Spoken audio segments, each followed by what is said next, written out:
So hi guys, నేను సాయి సంతోష్ కుమార్. అయితే మనకి వన్ ప్లస్ అంటే మోస్ట్ ఫ్యాన్ బేస్ ఉన్న కంపెనీ అని చెప్పొచ్చు. అంటే తక్కువ స్పాన్లో, అంటే 2013లో ఇది కార్ల్ పై అండ్ పీట్లో అయితే వీళ్ళు ఫౌండర్స్ అనమాట వన్ ప్లస్ కంపెనీకి. సో 2013లో అయితే ఈ కంపెనీ స్టార్ట్ అయింది అండ్ అప్పటి నుంచి ఇప్పటి వరకు 2021 కాబట్టి ఆల్మోస్ట్ 8 ఇయర్స్లో ఇంత త్వరగా గ్రో అయిన కంపెనీ అయితే మనం తక్కువ చూస్తుంటాం. సో వీళ్ళు చేసిన పనులు అలా ఉన్నాయి. అంటే వీళ్ళు అప్పుడు అంత మంచి స్మార్ట్ ఫోన్ని తీసుకొచ్చి వాల్యూ ఫర్ మనీ స్మార్ట్ ఫోన్స్ని మనకి అంటే పీపుల్కి ఇవ్వడం వల్ల ఇంత తొందరగా గ్రో అయ్యారు ఈ స్మార్ట్ ఫోన్ బ్రాండ్ అనేది. సో వన్ ప్లస్ అప్పట్లో OnePlus 1 అంటే 2013లో స్టార్ట్ చేశారు. అప్పుడు OnePlus 1 అయితే లాంచ్ చేశారు. సో అప్పుడు అంటే ఆ ప్రైస్ కేటగిరీలో బెస్ట్ వాల్యూ ఫర్ మనీ అంటే ఫ్లాగ్షిప్ కిల్లర్ పేరుతో తీసుకొచ్చారు. అంటే ఇప్పుడు ఫ్లాగ్షిప్ ఫీచర్స్ని కూడా మనం తక్కువ ప్రైస్లో ఇవ్వచ్చు అనే పాయింట్ని రైజ్ చేసింది కూడా ఈ వన్ ప్లస్ అనే చెప్పొచ్చు.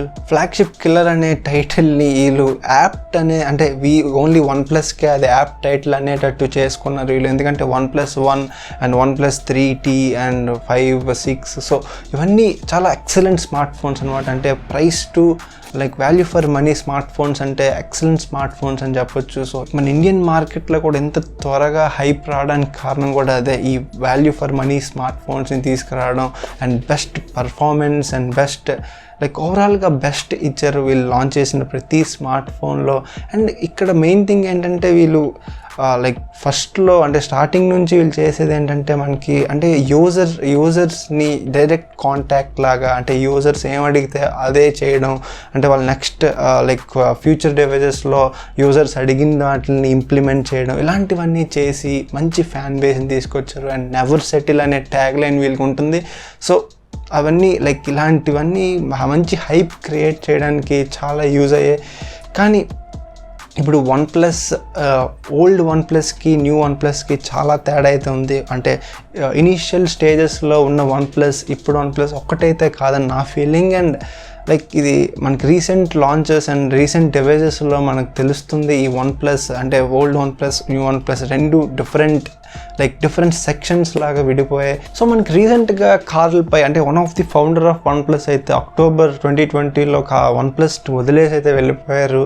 అండ్ వన్ ఆఫ్ ది ఫౌండర్ని, ఒక కంపెనీని వదిలేయడం అంటే అది చాలా మేజర్ ఇంపాక్ట్ ఉంటుంది కంపెనీ మీద అండ్ చాలా ఎఫెక్ట్ అయితే ఉంటుంది ఖచ్చితంగా. ఇప్పుడు ఒక ఫౌండరే కంపెనీని వదిలేసి వెళ్ళిపోతే అది ఖచ్చితంగా బ్యాడ్ మూవ్, అంటే కంపెనీకి అది చాలా బ్యాడ్ అనే చెప్పాలి. అండ్ కార్ల్ పై అయితే వదిలేసి వెళ్ళిపోయారు అండ్ కొత్త కంపెనీ అయితే స్టార్ట్ చేశారు. సో అది వేరే విషయం, అది పక్కన పెడితే. సో వన్ ప్లస్ కార్ల్ పైకి మరి ఎలాంటి కాన్ఫ్లిక్ట్స్ వస్తే మరి ఒక ఫౌండర్ కంపెనీని వదిలేసి వెళ్ళిపోతారు అయితే మనకు తెలియదు. కానీ మరి కార్ల్ పైకి కూడా వన్ ప్లస్ ఇప్పుడున్న వన్ ప్లస్ అయితే కరెక్ట్ కాదనిపించి ఉంటుంది, మరి అందుకే వెళ్ళిపోయామో అని తెలియదు. కానీ సో మొత్తానికైతే కార్ల్ పై అయితే వదిలేసి వెళ్ళిపోయారు. అండ్ మనకి ఆ ఇంపాక్ట్ అనేది కనిపిస్తుంది రీసెంట్గా వాళ్ళు లాంచ్ చేసిన OnePlus 9 సిరీస్ కానీ. సో ఇలాంటివన్నీ ఇంపాక్ట్ అయితే ఖచ్చితంగా ఉంటుంది. అంటే కార్ల్ పై ఉన్న వరకు వన్ ప్లస్ ఎలా ఉందో కార్ల్ పై తర్వాత అంటే వదిలేసి వెళ్ళిపోయిన తర్వాత వన్ ప్లస్, ఎందుకంటే మనకి రీసెంట్గా లాంచ్ చేసిన OnePlus 9 సిరీస్లో అయితే హ్యాసెల్బ్లాడ్తో పార్ట్నర్షిప్ తీసుకొని $1 million ఇన్వెస్ట్మెంట్ చేశారని చెప్పి చాలా హైప్ అయితే క్రియేట్ చేశారు. అంటే మేజర్ ఇంప్రూవ్మెంట్స్, కెమెరాలో అయితే ఎక్స్ట్రీమ్ ఇంప్రూవ్మెంట్స్ అయితే చేస్తామని చెప్పారు. కానీ అదైతే జరగలేదు. లాంచ్ చేసిన తర్వాత ఇంప్రూవ్మెంట్స్ జరిగాయి కానీ లైక్ వీళ్ళు ఇచ్చినంత హైప్ అయితే లేదు అక్కడ. సో మనకి మళ్ళీ అక్కడ కూడా డిసప్పాయింట్మెంట్. మళ్ళీ ప్రైస్ చూస్తే మాత్రం ఫ్లాగ్షిప్ సేమ్ వీళ్ళు శాంసంగ్కి యాపిల్కి కాంపిటీషన్ వెళ్ళి ప్రైస్ అయితే పెడుతున్నారు. 70,000 రూపీస్ అయితే OnePlus 9 Pro high end model 70,000 rupees అంటే అది చిన్నవని ఏం కాదు. అండ్ అప్పట్లో ఫ్లాగ్షిప్ కిల్లర్ తీసుకొచ్చే వీళ్ళు ఎప్పుడైతే ఫ్లాగ్షిప్కి వెళ్ళిపోయారు, ఖచ్చితంగా ఫ్లాగ్షిప్ కిల్లర్ అయితే అది మనకి OnePlus 8 సిరీస్ అండ్ ఇప్పటి నుంచే మనకు అర్థమైపోయింది ఫ్లాగ్షిప్ కిల్లర్ కాదని. సో అలాంటి వీళ్ళు మళ్ళీ ఓకే ప్రైస్ అయితే ఇంక్రీజ్ చేయొచ్చు, డ్రాస్టిక్గా నెమ్మదిగా ఇంక్రీజ్ చేస్తారు. కానీ వీళ్ళు ఎక్స్ట్రీమ్ అయితే వెళ్ళిపోయింది. OnePlus 9 Pro 70,000 rupee price point అయితే వీళ్ళు టచ్ చేశారు. సో అంత టచ్ చేసినా మనకి ఆ ప్రైస్ పాయింట్లో కూడా మనకి బెస్ట్ వాల్యూ ఫర్ మనీ అయితే కాదు, మనకి ఇష్యూస్ అయితే ఉన్నాయి OnePlus 9 Proలో కూడా. సో మరి OnePlusని ఎంతవరకు నమ్మొచ్చు అనేది ఇప్పుడు డౌట్ అయితే అరైజ్ అవుతుంది ఫ్యాన్స్ మధ్యలో కూడా. అంటే ఇప్పుడు OnePlus కంపెనీ పూర్తిగా పడిపోయి కిందకి వెళ్ళిపోయిందని చెప్పడం కాదు, కానీ OnePlus అయితే పాత OnePlus లాగా అయితే లేదు. OnePlus 5 అండ్ OnePlus 6 వరకు చాలా అంటే మంచి ప్రైస్ కేటగిరీలో తీసుకొచ్చి స్మార్ట్ ఫోన్స్ని అండ్ చాలా బెస్ట్ సేల్స్ కూడా వీళ్ళైతే తీసుకున్నారు OnePlus 5, 6 నుంచి. అండ్ 7 సిరీస్ కూడా లాంచ్ అయింది. అండ్ అప్పుడు కూడా వీళ్ళు అంటే OnePlus 7 Pro కొంచెం ప్రీమియం స్మార్ట్ ఫోన్ అయితే తీసుకొచ్చారు అండ్ కొంచెం ప్రైస్ అయితే ఎక్కువ పెట్టారు. అండ్ ఓకే, ఆ ప్రైస్కి వాళ్ళు కొంచెం బాగానే డెలివర్ చేశారు. అంటే కెమెరాస్లో మేజర్ ఇంప్రూవ్మెంట్స్ లేనప్పటికీ ఓకే బాగానే డెలివర్ చేశారు ఆ ప్రైస్కి. అండ్ మంచి 2K డిస్ప్లే ఇచ్చి, హై రిఫ్రెష్ రేట్ ఇచ్చి, అండ్ UFS 3.1 లాంటివి ఓకే. ఆ OnePlus 7 Proకి అది ఓకే అని చెప్పొచ్చు. కానీ OnePlus 8 సిరీస్ నుంచి మళ్ళీ నార్మల్ అంటే పెద్దగా ఇంప్రూవ్మెంట్స్ ఏం లేకుండా ప్రైసెస్ పెంచుకుంటూ అయితే వెళ్ళిపోయారు. OnePlus 9 సిరీస్లో అయితే 5G పేరు చెప్పి ఇంకా ప్రైస్ అయితే పెంచేశారు. ఓన్లీ ఇచ్చిన బ్యాండ్స్ ఏంటంటే 2 బ్యాండ్స్ ఇస్తున్నారు మహా అయితే. అంటే ఒక 70,000 రూపీస్ స్మార్ట్ ఫోన్లో ఓన్లీ 2 బ్యాండ్స్ అంటే అది ఎంతవరకు కరెక్టో నాకైతే తెలియట్లేదు. అండ్ కొంచెం తక్కువ మోడల్ అంటే OnePlus 9Rలో తక్కువ ప్రైసెస్ తీసుకొచ్చారు. ఇది కూడా 5G పేరు చెప్పి ఒక్క బ్యాండ్ ఇచ్చి అది కూడా మరి అది లాంచ్ చేశారు. ఒక్క బ్యాండ్ ఇచ్చి అసలు 5G బ్రాండింగ్ అంతే. ఇప్పుడు ప్రస్తుతానికి 5G ట్రెండింగ్ కాబట్టి 5G పేరు చెప్పి లాంచ్ చేసి ఒక బ్యాండ్ ఇచ్చి ఇచ్చేస్తున్నారు అంతే. అది ఎంతవరకు కరెక్ట్ నాకైతే తెలియట్లేదు. మరి OnePlus 9R and OnePlus 9 Pro అయితే అవైతే నాకు value for money smart phones అయితే కాదు. ఓకే, OnePlus 9R కొంచెం తక్కువ ప్రైస్లో అంటే 5Gని పక్కన పెడితే ఓకే, ఆ ప్రైస్కి కొంచెం బెటర్ ప్రాసెసర్ వస్తుంది అండ్ AMOLED డిస్ప్లే అన్నీ ఉన్నాయి కాబట్టి ఓకే, అది కొంచెం గేమింగ్ సెంట్రిక్ స్మార్ట్ ఫోన్ కింద తీసుకొచ్చారు కాబట్టి ఆ ప్రైస్కి ఓకే అని నా ఫీలింగ్. మిగతా రెగ్యులర్ OnePlus 9 అండ్ 9 Pro మాత్రం ఖచ్చితంగా అవైతే వాల్యూ ఫర్ మనీ అయితే కాదు. అండ్ రీసెంట్గా జరిగిన విషయం ఏంటంటే OnePlus సపోర్ట్కి లైక్ నార్మల్ కస్టమర్స్ అయితే లైక్ ఓన్లీ 2 బ్యాండ్సే ఉన్నాయి, అప్డేట్స్ ఏమైనా వస్తాయా, బ్యాండ్స్ ఇంక్రీజ్ చేస్తారా అంటే వాళ్ళైతే బ్యాండ్స్ అయితే ఇంక్రీజ్ చేస్తారు, సాఫ్ట్వేర్ అప్డేట్లో అయితే ఇంక్రీజ్ అవుతుంది అని అయితే చెప్పారు. కానీ కస్టమర్ సపోర్ట్ లైక్ ఒక రెప్యూటెడ్ కంపెనీ ఒక కస్టమర్ సపోర్ట్ అలా చెప్పడం అనేది తప్పు.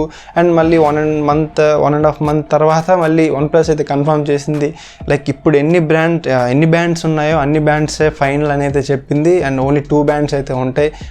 రెగ్యులర్ 9Rకి అయితే ఓన్లీ 1 బ్యాండ్ అయితే ఉంటుంది. సాఫ్ట్వేర్ ఇంప్రూవ్మెంట్ అప్డేట్ చేయడం అయితే ఏముండదని అయితే కన్ఫర్మ్ చేసింది OnePlus. సో ఆ కస్టమర్ సపోర్ట్ మాటలు విని చాలామంది అయితే OnePlus స్మార్ట్ ఫోన్స్ అయితే తీసేసుకున్నారు. అండ్ 5G ఎలాగో లైక్ ఫ్యూచర్లో అప్డేట్స్ ద్వారా మనకి ఇంక్రీజ్ అవుతాయి బ్యాండ్స్ అనే నమ్మకంతో అయితే తీసుకున్నారు. కానీ OnePlus అయితే రీసెంట్గా కన్ఫర్మ్ చేసింది.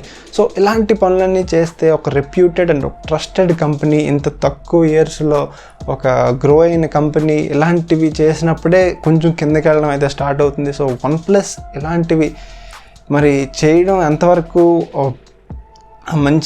మంచిది కాదో నాకైతే తెలియదు. అది సేల్స్ అయితే వచ్చేస్తాయి, అప్పుడు వాళ్ళు చెప్పారు కాబట్టి ఖచ్చితంగా వాళ్ళని వినేసి ఇప్పుడు ఆ కస్టమర్ సపోర్ట్ మాటలు విని కస్టమర్స్ అయితే తీసేసుకుంటారు, అప్డేట్స్ వస్తాయి కదా అని చెప్పి. కానీ ఇప్పుడు ట్రస్ట్ అయితే పోతుంది కదా, ఖచ్చితంగా ట్రస్ట్ ఉండాలి. ఎప్పుడైనా ట్రస్ట్ ఉంటేనే కదా మనకి గ్రోత్ అనేది ఉంటుంది. కానీ అదైతే OnePlus అయితే 9 సిరీస్తో ఖచ్చితంగా పోగొట్టుకుందని నా feeling. So next Oxygen OS గురించి మాట్లాడితే one of the best operating system అని చెప్పొచ్చు ఆండ్రాయిడ్లో.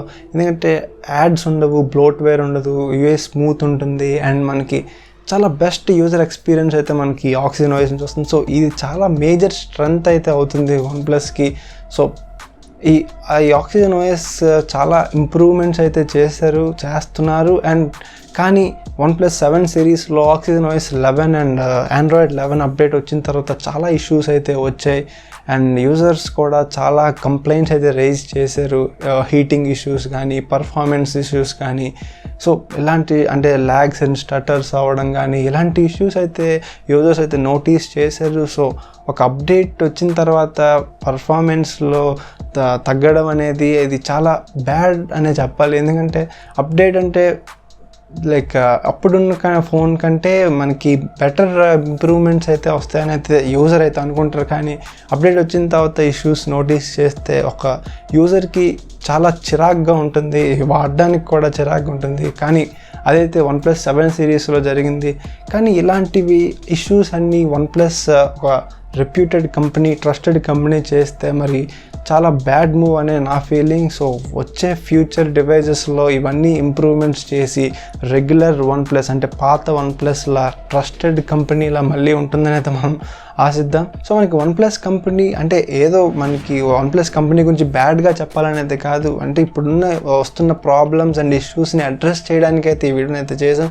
సో మీకేమనిపిస్తుంది, ఈ OnePlus కంపెనీ నిజంగా లైక్ మీకు బాగానే ఉందనిపిస్తుందా, లేకపోతే ఖచ్చితంగా చేంజ్ అయితే వచ్చిందనిపిస్తుందా ఆ పాత OnePlusకి నాకు కింద కామెంట్స్లో చెప్పండి. సో ఈ వీడియో మీకు నచ్చితే లైక్ చేసి షేర్ చేయండి. ఇలాంటి technology, informative and unboxing videos కోసం మన ఛానల్ని సబ్స్క్రైబ్ చేసి పక్కన బెల్ ఐకాన్ క్లిక్ చేయండి. Thank you for watching. మళ్ళీ నెక్స్ట్ వీడియోలో కలుద్దాం.